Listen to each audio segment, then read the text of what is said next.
I now have the privilege to introduce our keynote speaker, Roger Brooks. I first learned of Roger in his company, Roger Brooks International, through my involvement in Destination Marketing Association International and the Western Association of Convention and Visitor Bureau. And there's quite a buzz back a little while ago, maybe it was a decade ago, about all of the great branding that was happening throughout various communities. And I would say that Roger is definitely one of the pioneers of destination marketing. In fact, Roger has assisted over 1,000 communities in 45 states, Canada, and throughout Western Europe. So here to speak to you about community branding, I'd like to have Roger Brooks with Roger Brooks International come forward, please. Roger. Thank you.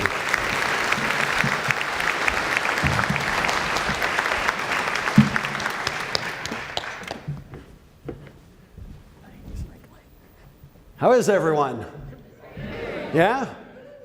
You ready for some fun?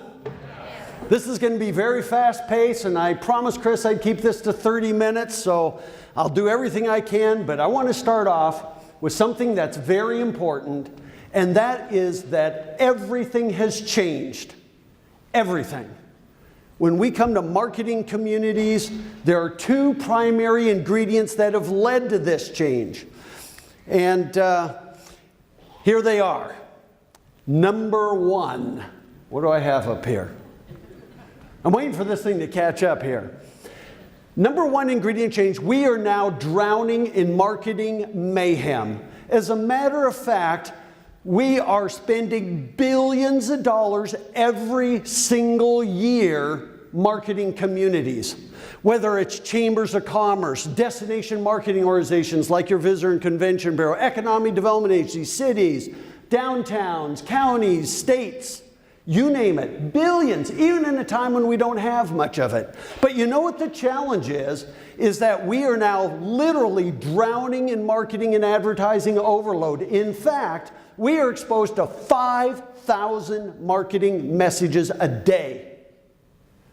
That's twice as many as just 10 years ago. Whether it's on license plate frames, whether it's on billboard signs, radio, television, you name it, $5,000 a day. And because we are so overloaded with advertising and marketing, did you know that 97% of community-based marketing is ineffective? Wow, pretty shocking, isn't it?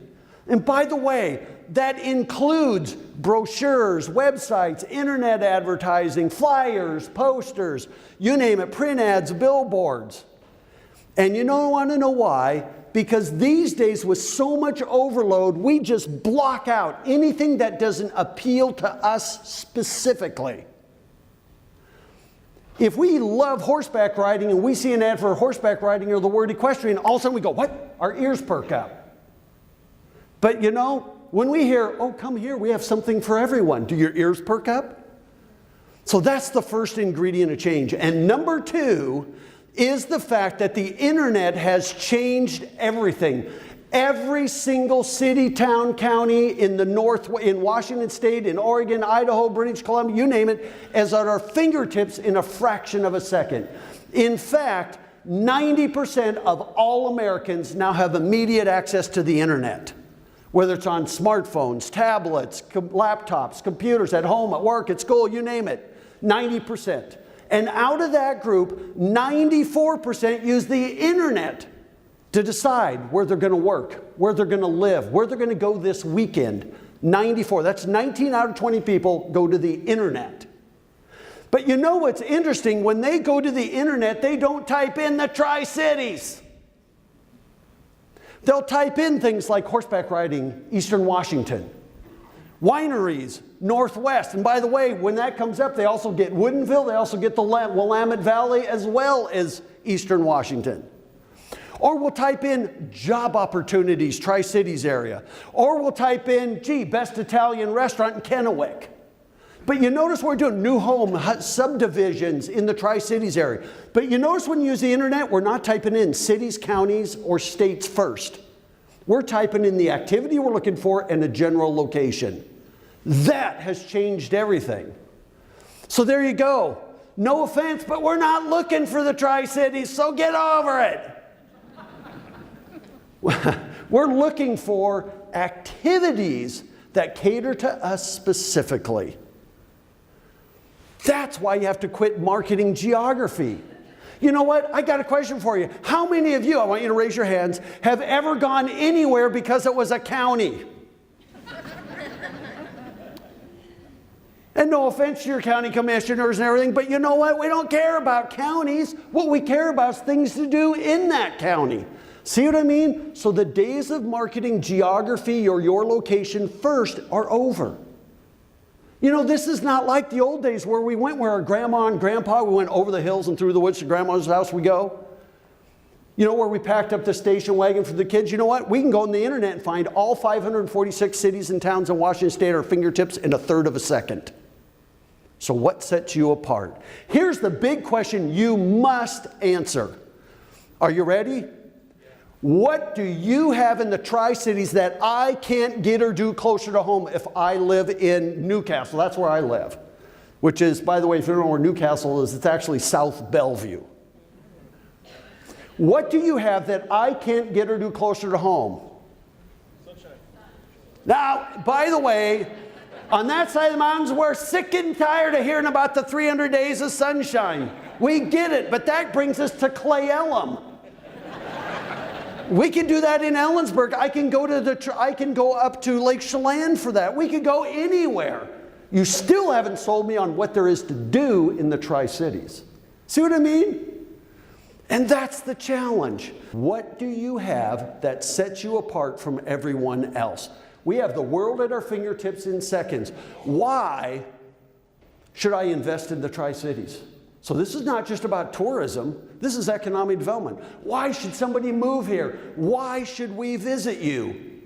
Whatever it is that makes you clearly different or clearly better, you need to hang your hat on that. And by the way, when I say it's clearly better, not because you say so, but because Sunset Magazine says so, because National Geographic says so, because third-party endorsements say, you know what, it's worth skipping over the same activity closer to home because it's so much better there. So you have to be different or clearly better. Because competition has never been more fierce. There's the economic development dudes battling it out. That's what we've come to. You know? This is the age of specialization. You know what? Doctors specialize. Insurance agencies specialize. Real estate agents specialize. And now cities, towns, areas like the Tri-Cities need to specialize. That's what this is about. But you know what? We get hung up in the group hug mentality of being all things to all people.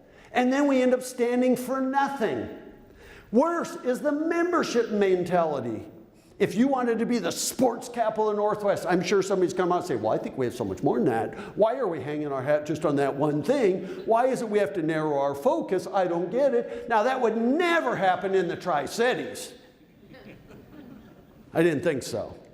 In this age, you must outwit, outplay, outlast. It is a brand new game. Everything has changed.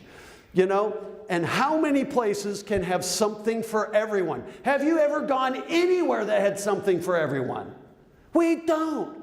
We go where there's something that caters to us specifically. So don't just market what you've got.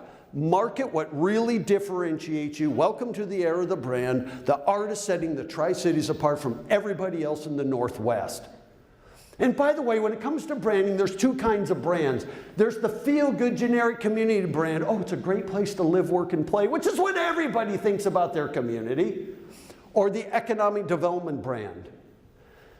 And so, I'm going to give you the 10 things you need to know about branding right now.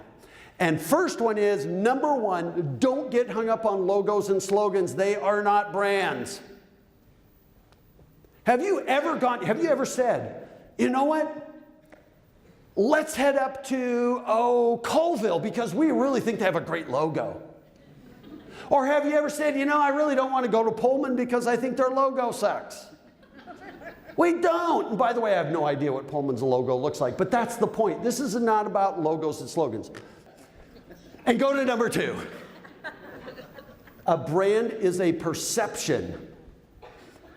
It's what people think of you when you say, oh, I'm from Pasco, Kennewick, Richland, Westminster, wherever you're from. And they say, oh, I know you for, whatever that perception is, that is your brand. And number 3, successful brands have a narrow focus. By the way, for any of you in business, this also applies to you. All brands have a narrow focus. You must jettison the generic if you hope to win. And by the way, how many places in Washington can have wine, water, sunshine, and abundant recreation? You know what the 3 most overused words are in the tourism industry in the world? Outdoor recreation and the word unique. As a matter of fact, word unique is so overused, it's come to mean just like everyone else. That's the challenge. And number 4, you want a narrow focus so your name becomes synonymous with your brand.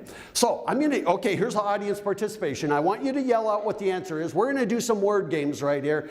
And I'm going to tell you the city, and I want you to yell out and see if you know what their brand is. Westport is known for fishing, deep sea fishing, tuna fishing, you name it. Walla Walla is known for onions. Well, you know what? At least they went from prisons to onions and now to wine. Surprise, surprise. So they're doing a great job. Okay, Leavenworth is known for Bavarian. It's Washington's Bavarian village. Pullman is known for woohoo, Cougs. I'm a Husky. Yeah, I thought so. Yeah, there we go. Okay, Redmond, what do you know Redmond for? Microsoft. Now, in all of these, do you think there's more there than what's on that list? Of course, but it's the one thing that defines them. Okay, Bellevue would be known for? Shopping. You know what the favorite wine is in Bellevue? I want to go to the Caribbean. No, just kidding. But it is seen as that upscale shopping and dining destination. Lake Chelan, what do you know it for? The lake, the water, those kinds of things. The Tri-Cities, what are you known for? That's what I thought. We got 150 different ideas in here. See, that's what I mean. You know, think about things like Napa Valley. What do you know them for? Of course. What do you know Washington, D.C. for? You're right, corruption. Okay, government. So your name must be synonymous with the brand. Number 5, sustainable brands are built on product, not just marketing. And number 6, you never ever use focus groups. Ever. You cannot do branding by public consent. You build your brand on feasibility, not just local sentiment. I'll give you a good example, and do not hang this on the Washington Tourism Alliance. This is before their day, but this is the problem with focus groups. Remember that? The state had a group of 60 people from all over state. They had an ad agency there that stood there and said how cool this would be. What was your response? Say what? You know, and then $500,000 later, we had some ads like this run out there, and you wonder what happens and why it doesn't work. And so the Washington Tourism Alliance has been forced to pick up the pieces. And you know what's really sad about Washington State? I travel 250, I just flew here last night from Minneapolis. Is that when you go out there, you know what? You're in a hole, you don't dig the hole deeper. That's why most of the states actually increased their tourism budgets. Only one had the foresight to take it all away. Look at this. A byproduct of brands for the people is the committee that compromises and kills a potential brand home run. This is the problem with focus groups. This is why you never see statues of committees in public parks. You see brave leaders. And number 7, you never roll out your brand until you can deliver on the promise that it represents. You cannot roll out a brand. You know, I'll never forget, we were working in Stockton, California, right when 60 Minutes called it the mortgage crisis capital of the world. It's one of the cities that went bankrupt. You know, so in their case, even the people in Stockton thought worse of themselves than the people around Stockton. So they had to do a brand where we use confetti and everything to get them to think better of themselves. Now, I don't think people have a negative perception of the Tri-Cities, but sometimes we have to do that, positioning and repositioning. And number 8, great brands always start with a plan. And this is what we're going to help you do in the Tri-Cities. Branding, what is it you want to be known for? What's going to really put you on the map? And then development, what do we have to do so you own that brand? Because brands are about ownership. And then marketing, how do we tell the world? And it needs to be an action plan, a to-do list. And you know what? Each of your Chamber of Commerce, the Regional Chamber of Commerce, the VCB, the TriDec, you name it, the cities, everybody will play a role. Brand, can you imagine if every Coca-Cola bottling plant designed its own Coke logos and its own ads? It wouldn't exist as a brand. And it's the same thing here. So that's what that plan is going to do. And number 9, you build your brand on feasibility, not just local sentiment. That's what's going to determine the brand for the Tri-Cities. And then number 10, a great brand gets people from the typical community. There, how do you like that? There's the Economic Development Express. Are you impressed? Does that look about right? Yep. You know what? When you have everybody on the same page pulling in the same direction, you go from that to that. And that's what this is about. So what I thought I'd do is give you a couple of quick little case histories, just a couple of them. And here's the first one. This is St. Albert, Alberta. It is a bedroom community of about 60, it's kind of the Bellevue of Alberta. It's a bedroom community to Edmonton, which is 1.2 million. And they decided to become the Botanic Arts City. You know, gardening, by the way, is the second fastest growing hobby in North America. They decided to leverage that. There it is, St. Albert, Cultivate Life. And just because they wanted to be the Botanic Arts City, you know what? A local nursery said, wow, if we're going to be the Botanic Arts City, I'm going to invest in it. And they built a $130 million gardening and outdoor living center in St. Albert. Employs 400 people year-round. Because of a brand, when you stand for something, people are going to come and invest in it. You know, they built this, and by the way, this is amazing. They've got the outdoor furnishings in there. They've got a spa in there. It's called the Enjoy Center. And then this is what it's like during the summer, but you know what? In the winter, they clear all those out and they can hold conferences, conventions, and trade shows. And now a 230-room hotel is going to be constructed near it. When it comes to the marketing, their ads look like this. Cultivate your own masterpiece. Here's another sample one right here. There it is. Cultivate the musician in you. They took that whole gardening thing and then spread it out. Cultivate the chef in you. You know, cultivate the athlete in you. But it's all based on that Botanic Arts capital. And you walk into their city hall, you walk into their libraries, they've got these posters on all the walls and everything that identify what their brand is. Posters like this, you cultivate your dreams. And it's all built on that foundation of the Botanic Arts. Even in their downtown, they have pole banners like that and like that. Everywhere you go, they've got this message right there. As a matter of fact, they even have their brand promise written on a kiosk in the middle of their downtown so everybody knows what they're about. They're putting in a wayfinding system that fits the brand of the Botanic Arts City. And you know what? If you're going to talk the talk, you better walk the walk.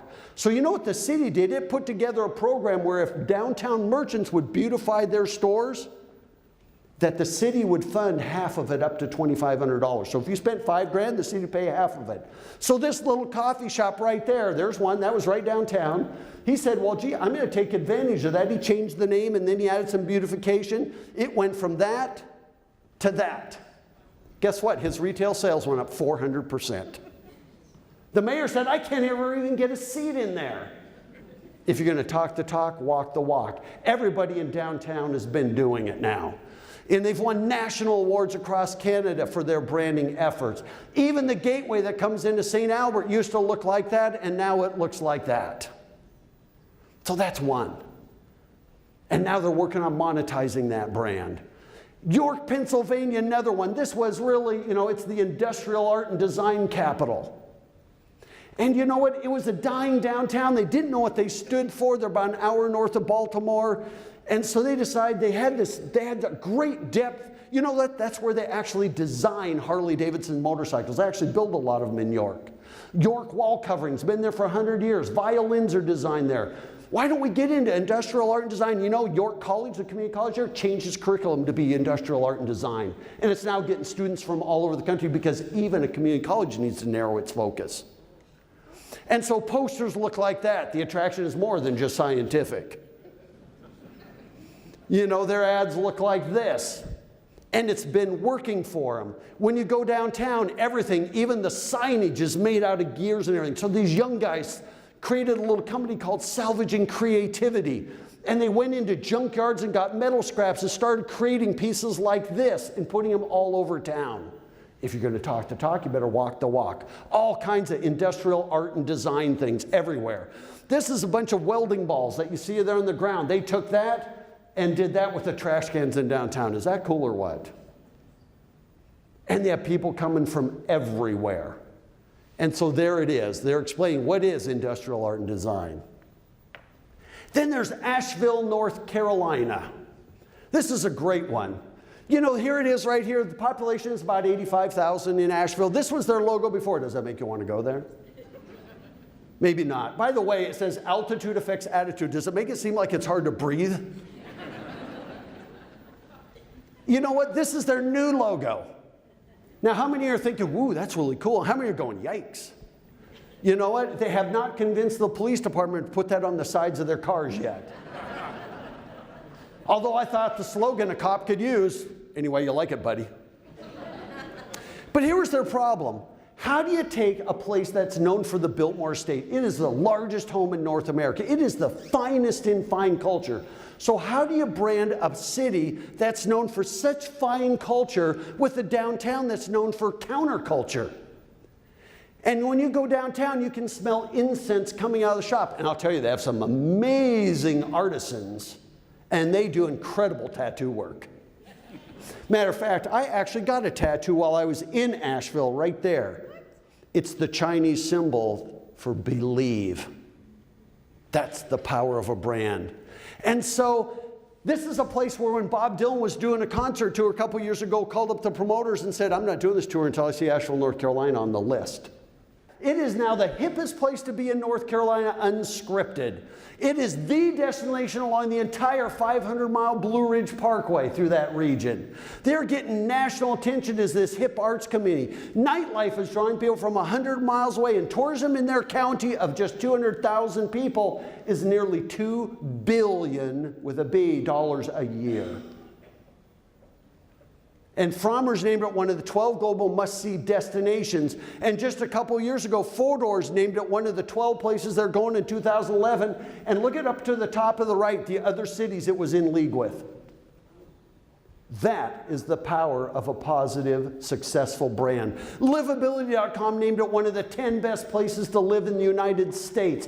Even their itineraries are like this. They're calorie burn itineraries. Lift a whisk, not wait, and burn 510 calories. How cool is that? It's quite the foodie destination. It works. And you know what? 10 years ago, Asheville was nothing. They were really struggling. And by finding their focus, it worked. So I want you to repeat after me because I'm about done. And I'm going to say it once, then I want you to say it nice and loud. You ready? I promise to promote only what's truly unique. You ready? I promise to promote only what's truly unique. So much enthusiasm. Come on. Okay, how about this one? I promise to be different. You ready? I promise to be different. There you go. That's more like the Tri-Cities. And finally, I promise to repeat things other people say. But I mean it. Quit using words like explore, discover, the four-season destination. We have something for everyone. Because that could fit anybody anywhere. So what sets you apart?